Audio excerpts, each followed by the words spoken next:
El siguiente segmento tiene contenido o opinión. La entrevista en A Primera Hora. Analizamos los hechos del momento junto a sus protagonistas. Muy bien, 8:09 en la mañana. Hace pocos minutos, el exprefecto de la provincia del Guayas y líder del movimiento Centro Democrático, Jimmy Jairala, quien tras dejar la prefectura y participar en las elecciones seccionales, él había sido candidato a la alcaldía de Guayaquil en 2019, regresó al periodismo. De hecho tiene un programa de noticias en simultáneo con este espacio. Jimmy Jairala anunció en su espacio que descarta su participación en las elecciones del 2021, dijo que continuará ejerciendo el periodismo y que respetará las decisiones de Centro Democrático, movimiento que forma parte de la coalición UNES. UNES, que fue presentada hace un par de semanas como una coalición de organizaciones políticas del centro hacia la izquierda. Allí consta, por ejemplo, Centro Democrático y también la vertiente política de la Revolución Ciudadana, expresada en el todavía existente Movimiento Fuerza Compromiso Social, que no sabemos finalmente si se le va a permitir o no participar en las elecciones que se avecinan. Establecemos contacto con la abogada Marcela Guiñaga Vallejo, asambleísta de la Revolución Ciudadana y que también ha sido citada como eventual precandidata a la presidencia de la República. ¿Cómo le va, abogada? Bienvenida, buenos días. Hola Fabricio, ¿cómo estás? Buenos días, gracias por la invitación. Gracias. Empiezo pidiéndole una reacción sobre la decisión de Jimmy Jairala y le pido esta reacción porque Jimmy Jairala lidera Centro Democrático y Centro Democrático forma parte de UNES. ¿Cómo le ve usted el anuncio de que no será candidato, de que no buscará ningún cargo de elección popular en los comicios del próximo año? Bueno, primero respetar la decisión de Jimmy, entiende que es una decisión absolutamente de índole personal y además él es un caso de estudio, ¿no? Es un actor político que fue prefecto de la provincia del Guayas por varios años y luego cambió a su faceta que había tenido antes de ser prefecto de periodista y hoy vemos que tiene un programa con altísima acogida y con gran credibilidad a nivel de programas interactivos hoy que se utilizan a través de estas plataformas. Así que me parece que es interesante el cambio que él ha tenido y bueno, respeto cual más su decisión de no participar en las próximas elecciones. Esto hace que la plataforma UNES tenga mayor desafío porque evidentemente Centro Democrático es una fuerza política que está presente ahí y que como ustedes saben, hoy Compromiso Social está con suspensión de su vida jurídica. Esto haría, digamos, de alguna forma que esta tendencia pueda unificarse de mejor manera para participar en el 2021. Correcto. Entonces, la decisión de Jimmy Jairala, de alguna forma, abre o reduce el espectro de lo que podrían ser las definiciones de candidaturas para los comicios próximos en UNES, abogada Guiñaga. Bueno, yo creo que lo que hace, recuerden ustedes que UNES se conforma en virtud de apoyar una tendencia, un modelo de país, justamente ahora mismo que vivimos momentos muy duros los ecuatorianos, no solamente en el ámbito sanitario, sino también en el económico. Por eso es que nace esta plataforma en una lógica de unificar lo que algunos denominan centro, centro-izquierda, izquierda más radical, y que toda esta plataforma lleva a una tendencia adelante que se ha denominado académicamente la tendencia del progresismo. Así que me parece importante decir que esa fue el primer objetivo por el cual se creó la plataforma. Posteriormente a eso, bueno, llegará el momento que está muy cerca de poder elegir y posicionar y seleccionar a los mejores hombres y mujeres para la contienda electoral 2021, justamente para apuntalar esta tendencia que tiene muchas miradas, ¿ah? Hay desde lo feminista, desde, por supuesto, el tema de libertades, aquellos que consideran la presencia de un Estado un poco más fuerte, regulador, controlador, entre otras. Así que me parece que un poco ese es el escenario. Y la segunda conversación que debe tener UNES es cómo se apuntala una tendencia para las próximas elecciones. Marcela Guiñaga a esta hora es precandidata a la presidencia de la República. Sabe que yo me sonrío cada vez que me preguntan esto porque nosotros no tenemos precandidaturas como han hecho otros partidos políticos donde ponen a disputar a sus dirigentes. Nosotros, en este caso particular, Fabricio, a mí nadie me ha propuesto nada hasta el día de hoy. Yo creo que soy una actora política que ha ganado su espacio y ha crecido desde su posición de legisladora, desde mi curul, he hecho saber mis posiciones, mis argumentaciones. Y bueno, yo creo que en ese concepto estoy apoyando la tendencia fuertemente, estoy apoyando desde la organización de la provincia del Guayas, de donde me pertenezco.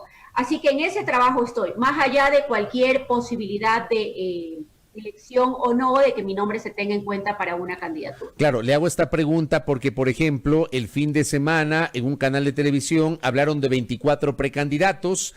Digamos, yo creo que la cifra termina siendo irreal porque se menciona a los 5 socialcristianos que son precandidatos cuando el PSC va a nominar a uno, si es que finalmente se decanta por una persona de la casa. Mencionan a 3 de Pachacutic para hacer el cómputo, cuando Pachacutic, si finalmente así lo decide, mocionará a uno. Pero en el caso de la vertiente que usted integra, la de la Revolución Ciudadana, se mencionan algunos nombres. Apareció el suyo, aparece el de Gustavo Yalc, aparece el de Pirina Correa, y aparece gente de afuera como Carlos Rabascal. Digamos, lo que quiero tener claro es que estos nombres, ninguno de estos todavía ha sido ubicado como una especie de precandidato para ir hacia unas primarias o hacia una convención y someter el proceso a algún tipo de democracia interna. No, ninguno de estos nombres ha sido seleccionado aún. Somos cada uno de los que se plantea y, digamos, se han planteado desde la opinión pública, cabe indicar, no desde la propia organización política. Son actores que vienen trabajando en apoyar la tendencia política. Sin embargo, por ejemplo, ahí hay un actor que lo ponen de precandidato que no ha tenido mayor incidencia en la opinión pública en los últimos meses, como es el señor Gustavo Yalc. Sin embargo, de ello, por ejemplo, Carlos Rabascal ha sido muy claro en mencionar su posición hacia el progresismo, el modelo de país que nos vamos a disputar, cómo necesariamente hay que apuntalar algunas políticas públicas ahora mismo. El caso de María Isabel Salvador, entre otros, sí se ve que son, digamos, actores que están preponderantes en el escenario con sus argumentaciones y sus posiciones defendiendo el progresismo. Así que me parece que por eso se toman nuestros nombres. En mi caso se lo toma, me imagino, como una de las actoras más preponderantes al interior de mi bancada, que es, digamos, que tiene otros grandes exponentes, ¿no? Que me parece también injusto que no se los ponga, pero en todo caso decirle con absoluta claridad, hasta este momento no hay ningún candidato todavía preseleccionado. ¿Cómo van a seleccionar al candidato o candidata a la presidencia de la República al interior de UNES? Abogada Marcela Guiñaga. Bueno, yo creo que hay algunos desafíos. El primer desafío es saber si va a participar Compromiso Social luego de que ilegítimamente, inconstitucionalmente e inmoralmente pretende quitársele el registro a una organización política que acogió a una fuerza política que hoy aparece en todas las encuestas, así algunos tengan síndrome de negación. Eso es lo primero. Lo segundo, el no participar con compromiso hace que nosotros tengamos la obligación de abrir nuestro escenario, por supuesto, a otros liderazgos que nos permitan llegar con fuerza y poder tener un número importante no solamente de legisladores, así como también alianzas con organizaciones políticas provinciales que corran por cuenta propia. Eso me parece importante, de manera que podamos llegar con una gran alianza en las próximas elecciones. Pero lo harían a través de primarias, no sé si alcanza el tiempo, lo harían a través de una convención, ¿cómo lo harían? Bueno, recuerde usted que las primarias se abren de acuerdo al calendario electoral que tengo aquí anotado. Arrancan el periodo para hacer primarias desde el 9 de agosto al 22 de agosto. En lo cual, aquellas organizaciones políticas que van a participar con otros actores de otras organizaciones que estén afiliados, van a tener que llegar a un acuerdo y autorización de las autoridades que ejercen la representación. Por eso digo que Compromiso está en el limbo, porque está suspendida y necesitaríamos saber si va a continuar o no con vida jurídica para saber si esta alianza la autoriza la máxima, en este caso la secretaria ejecutiva de Compromiso Social, porque si lo dejan sin vida jurídica, de hecho y de derecho, todos aquellos que de alguna forma son miembros adherentes dejarían de serlo en el momento que le quiten la vida jurídica. O sea que más o menos le complican la vida a la Revolución Ciudadana, por supuesto que sí, buscando estos artificios mañosos que no están en el propio Código de la Democracia, porque no hay la figura de suspensión a las organizaciones políticas. Sin embargo, han aplicado una norma subsidiaria que es el Código Orgánico Administrativo. En todo caso, sí, tienen que hacerse primarias. Recuerde usted que eso está en el Código de la Democracia. En este caso tendría que hacerlo compromiso, llegando de tener vida jurídica, así también centro democrático, y llegar en autorizaciones con alianzas en algunas provincias, y sobre todo también cuando tiene que ver con la participación principal a la presidencia de la República. La lógica impondría entonces que si finalmente esta suspensión temporal de Fuerza Compromiso Social se convierte en una supresión definitiva de la organización política, el paraguas sería Centro Democrático, abogada. Bueno, hasta ahora sí sería el paraguas, porque estaría con registro pleno y está al interior de esta tendencia que se ha apuntalado, que se llama el progresismo. Así que sí, yo creo que esa sería la salida. E insisto, creo que el hecho mismo de haber buscado una figura de suspensión es impedirnos que hagamos primarias, ¿no? Y si alguien tiene algo de moralidad y ética, deberían devolvernos la vida jurídica. Capaz que lo hacen faltando 2 días para que se acabe el plazo para las primarias. O sea, así de burdo es el tema en torno a la participación de compromiso dado por esta mayoría del Consejo Nacional Electoral. Antes de empezar esta entrevista con Marcela Guiñaga, entrevisté a Guillermo Lasso y le preguntaba al líder del movimiento Creo cuál era su postura sobre la eventual eliminación de Fuerza Compromiso Social. A ver, Lasso dice que al correísmo hay que derrotarlo en las urnas, que se le debe permitir participar, pero también es crítico sobre la legalidad de Fuerza Compromiso Social, y él decía cómo van a utilizar la organización política que pertenece a una persona que está siendo observada por la ley, refiriéndose a Iván Espinel. ¿A usted qué le parece este comentario de Lasso? Bueno, eso es una muestra de su desconocimiento del ordenamiento jurídico del país. Nada tiene que ver la responsabilidad penal que hoy está siendo procesada o procesado el señor Espinel a través de los juicios que lleva adelante, que entiendo que hasta el día de hoy no tienen sentencia condenatoria en firme. Por lo tanto, está en su justo derecho. Tiene un ámbito completamente diferente de una responsabilidad que pueda tener una organización política. Así que me parece que es desconocer el marco jurídico electoral del país. Lo segundo, me parece que es oportunista, cual más su posición, el que ha cogobernado, que no se olvide el señor Lasso, que él ha cogobernado con el gobierno de Moreno, que ahora lo desconoce, que ahora le estorba, que ahora le molesta, es otra historia. Pero si no, veamos todas y cada una de sus votaciones al interior del Pleno de la Asamblea Nacional, y el señor Pachala, vocero de la bancada de Creo, casi que defensor por 3 años del gobierno de Moreno. Así que la gente no se confunda, que no se confundan los ciudadanos. El señor hoy Lasso pretende desvincularse, y bueno, él tiene que ser respetuoso de lo que dicen las instituciones. Compromiso Social fue autorizado y tiene registro, tanto es así que ha participado en las últimas 2 elecciones, autorizado por el propio Consejo Nacional Electoral. Y recordarle a los ciudadanos que el pseudo contralor, el señor Celi, ese que no puede presentar hasta el día de hoy acción de personal que acredite su nombramiento, resulta que el señor audita no a la organización política, auditó al Pleno del Consejo Nacional Electoral.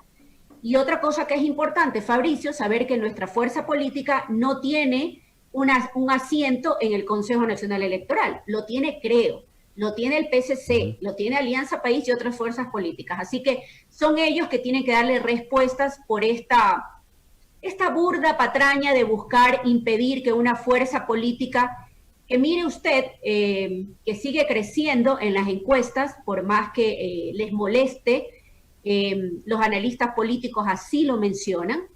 El correísmo podría estar representado en una segunda vuelta. Nosotros creemos que eso hace que tengan más temor y hace que nos victimicen también, porque lo que pretenden es impedirnos nuestra participación absolutamente constitucional, poder participar en las próximas elecciones. Con base en eso, el fin de semana me dio la impresión, a ver, en la política cualquier cosa puede suceder.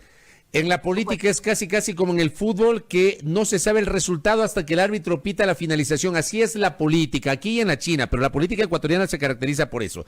Pero digo, a priori, yo noté el último fin de semana diferencias aparentemente irreconciliables con el movimiento indígena representado por Pachacuti y Glaconaye, y me refiero básicamente a la postura asumida por el movimiento indígena de Cotopaxi y por Leonidas Issa. Con Issa y con el movimiento indígena de Cotopaxi, abogada Marcela Guiñaga, ¿no hay posibilidades de diálogo y de acercamiento? Mire, yo quisiera primero aclarar la aseveración que usted hace. Usted hace y dice del movimiento indígena. Hay muchas corrientes al interior del movimiento indígena. Dije movimiento indígena de Cotopaxi. A ese me refería, que es la organización de Issa. No hablé de todo el movimiento indígena, porque incluso ustedes en UNES está la FEI, por ejemplo. Correcto. Por lo tanto, nosotros tenemos llegada y tenemos conversaciones y diálogos con otros representantes que son parte del movimiento indígena, que no necesariamente está en la lógica de los dirigentes hoy de la CONAIE, con quien va a ser muy complejo dialogar. Yo he sido sumamente respetuosa y he reconocido que me parece que el mayor exponente que tiene el movimiento indígena de Cotopaxi es el señor Issa. Me parece que el discurso que él hizo fue para captar el interés de algunos opositores al interior y detractores que él tiene al interior del propio movimiento, que lo tachan de correísta. Me parece que ese mensaje fue hacia el interior. Sus expresiones, por demás, me parece que muy desapegadas a la realidad, hace que en este momento sí se complejice el diálogo. Si el diálogo no comienza con el principio básico del respeto, es muy complicado hacerlo. Cuando uno no es gobierno, lo más fácil es criticar. Obviamente eso es parte de lo que él ha hecho. Él ha hecho aseveraciones que a mí me parecen como una ex ministra de Ambiente, que habla del extractivismo feroz. Bueno, yo quiero decirle que una de las cosas que hizo el gobierno de Rafael Correa fue por primera vez darle el sitial que correspondía al control ambiental del país, hoy inexistente. Hoy no son capaces ni siquiera de controlar nuestras propias fronteras y peor aún, controlar lo que sucede en la Reserva Marina de Galápagos. Así que me parece que es injusto y me parece que en estos diálogos ojalá bajen un poco las tensiones y podamos dialogar con Leonidas, pero insisto, mientras esté en esa posición donde no prima el respeto, va a ser complejo. Quiero hablar también de los temas legislativos en el último tramo de este espacio de noticias. Una vez más cuestionaron la votación del bloque de la Revolución Ciudadana en la Asamblea Nacional. Otra vez se habló del supuesto pacto con los socialcristianos, a propósito de que tanto la Revolución Ciudadana cuanto los socialcristianos dieron sus votos para escoger a la tercera integrante de la terna para la vicepresidencia de la República. Y hubo quienes hablaron de que esta fue una jugada maestra de la ministra de Gobierno que encabezaba la terna, para que se pueda viabilizar la elección de María Alejandra Muñoz como vicepresidenta de la República. ¿A usted cómo le cayó el tema de la jugada maestra, abogada Marcela Guiñaga? La verdad es que me reí porque a veces me sorprende la capacidad de creatividad y de deslegitimar el conocimiento y la sabiduría que pueden tener los ecuatorianos. Es hacernos creer que somos tontos y que no nos damos cuenta que la jugada maestra no era que la señora Romo gane, digo, si esa era la jugada maestra, ¿para qué encabezaba la lista? Solamente un razonamiento básico. Sin embargo, de ello, yo creo que la decisión de la bancada de la Revolución Ciudadana fue una decisión tomada con absoluta madurez política, y eso se nota. Una bancada que funciona orgánicamente muy bien, una bancada que debate internamente, y no le puedo dejar de decir que no nos costó votar, pero sí creíamos que era imposible darle y permitir que la señora Romo o el señor Roldán, que deben darles respuesta en un momento determinado al Ecuador por la represión de octubre, por el reparto, en el caso de la señora Romo, por lo que sucede al interior también de la gobernabilidad de la propia Asamblea Nacional, para nosotros era impensable permitir que ella alcance a ser vicepresidenta del país. Así que creemos que votamos, como hemos dicho en nuestras redes sociales, por la opción menos peor, que es de la señora Muñoz.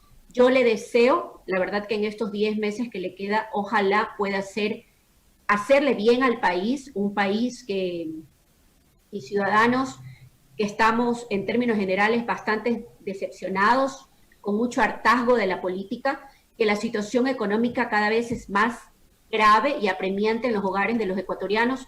Así que ojalá en estos 10 meses pueda hacer algo, ya le han sido asignadas funciones, ojalá pueda hacer algo por los procedimientos de adopción, ojalá pueda hacer algo por los niños que tienen y las personas que tienen enfermedades catastróficas. Yo lo deseo de corazón como ecuatoriana, más allá de cualquier posición política. Así que decirle que esa, en términos generales, mi conclusión, la bancada de la Revolución Ciudadana tomó una decisión con muchísima madurez política y ahí está demostrado en nuestros votos. Correcto. Los últimos 10 meses del gobierno de Lenín Moreno que comenzaron el pasado viernes, ¿cómo los va a afrontar la Asamblea Nacional? O sea, ¿cómo ve Marcela Guiñaga y el bloque de la Revolución Ciudadana desde la legislatura los últimos 10 meses del gobierno de Moreno y, claro, los últimos 10 meses del actual Parlamento Nacional? Bueno, yo creo que en el caso del Parlamento Nacional, con un presidente como Litardo, que es, Fabricio, la respuesta al reparto. Acordémonos cómo llegó Litardo, acordémonos cómo llegó la señora Peña a dirigir la Comisión de Justicia, acordémonos cómo llegaron algunos miembros de la Comisión de Fiscalización. Digamos, esta fue la suerte de poder tener estas mayorías móviles para poder cogobernar, que es lo que buscó en su momento el oficialismo. ¿Qué creo? Que con un presidente como el que tenemos, que tapa las investigaciones de corrupción, que no pone los temas importantes que le interesan a los ciudadanos, que hoy mismo es ausente, que no hace la vocería del respeto hacia la institucionalidad del legislativo, porque más allá de que haya sido votado por el oficialismo, es el presidente de la Asamblea Nacional y deja mucho que desear con las suspensiones de todas las sesiones, tenernos inmovilizados a través de estas sesiones telemáticas. Entiendo que son algunas de ellas por temas de bioseguridad, pero es la mejor forma que encontró para tenernos maniatados, para impedirnos llevar el ejercicio pleno de ser legisladores. Yo creo que muy poco puede dar esta asamblea para lo que le resta de meses. Es una asamblea deslegitimada, desacreditada, con el porcentaje más bajo de aceptación de la historia de la función legislativa. Eso ni siquiera cuando pasó lo de la red Peñaranda tenía los números de la Asamblea Nacional que tiene hoy. Así que me parece que puede hacer, creo que hará poco, creo que terminará tapando los escándalos de corrupción que tiene la Asamblea Nacional todos los días. Y bueno, yo creo que al fin del día así terminará tratando de navegar estas aguas turbias este periodo legislativo. En torno a la presidencia de la República, Fabricio, estamos por comenzar el próximo mes y los funcionarios públicos no han recibido sus sueldos. Hay más de 1.300 millones que se le adeudan a los gobiernos autónomos descentralizados, donde ya hay amenaza de paralización de servicios básicos, en plena crisis sanitaria. Que no tengamos recolección de basura, entrega de agua potable, sería un caos el Ecuador. Yo creo que se vienen meses mucho más complejos. Es importante determinar cuál es el modelo que van a plantear de gobernanza los próximos candidatos a la presidencia de la República, que nos dicen cómo vamos a enfrentar la crisis económica hoy que le están pidiendo anticipo del impuesto a la renta a aquellos que han tenido ventas y ganancias sobre los 5 millones de dólares, ¿cómo? Pero si ellos mismos dijeron, fueron los que impulsaron la eliminación del pago anticipado del impuesto a la renta. Hoy sí están de acuerdo, pero eso deja sin liquidez al próximo gobierno. Para poner un ejemplo en contexto, sí me parece que vienen meses complejos, pedirle a los ecuatorianos resistir, no nos queda más que resistir, velar porque vayamos a un proceso democrático, que no hayan argucias para evitar que vayamos a elecciones en febrero del 2021. Cuidado modelo Bolivia, cuidado. Hay que estar muy pendiente de eso. Hoy más que nunca debemos velar porque el sistema democrático y la forma de elección se dé en el país, a pesar de que nuestra institucionalidad esté más debilitada que nunca. Correcto.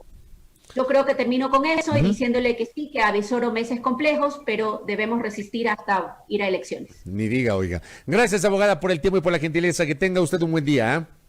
Muchísimas gracias. Gracias por la entrevista. Gracias. Marcela Guiñaga Vallejo, hablando sobre la política, sobre los movimientos preelectorales, ha señalado que en esta orientación ideológico-política no hay definiciones sobre precandidaturas, que ella misma no es precandidata, aunque ha sido mencionada en algunas corridas previas de cara a lo que tiene que ser los preparativos para las elecciones.